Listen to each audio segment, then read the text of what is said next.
Solomon has a related question. Tell us your name, please. Good evening, Solomon Self, SIS major, and I'm student government vice president. My question is about how do you define hate speech versus free speech? And how can universities like AU uphold the ideas of intellectual diversity and challenge students' beliefs without allowing rhetoric and speech that is hateful and violent? You know, I think that both of those are legal. Both hate speech, both kinds of speech that you described are legal.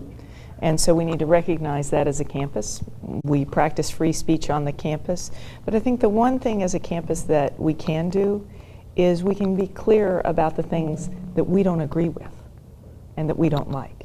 And I think some of the ways that we are speaking out in terms of the incidents are very important to send a clear signal that while this type of speech and these types of actions in some cases, in others can be legal. I think we've got a hate crime from our May incident, and we got that declared, and that's a helpful thing. But in terms of being clear about the things we accept and don't accept, and I think that's about getting to these conversations. I think there's another part of it, and it has to do with how we think about ourselves as a community and how we engage each other in the sense of community, because I think that puts people in a context where they think before they have these kinds of conversations. And we can work on our community, we can try and influence the greater world. And by that I mean, a lot of these conversations about free speech and hate speech are about identity and they're about community. Because each of you come to us as a university with your identity. And whether that identity is more related to race, or it is related to gender, or it is related to sexual preference, or it is related to political view, that is your identity, that is what you come with.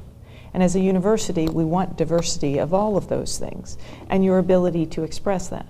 But how you express that is related to us as a community. And that's about where that point of your identity should take into account your expressions of how you think about your own identity or others should take into account the community as a whole. And I think having those real conversations about, I need to pause and think.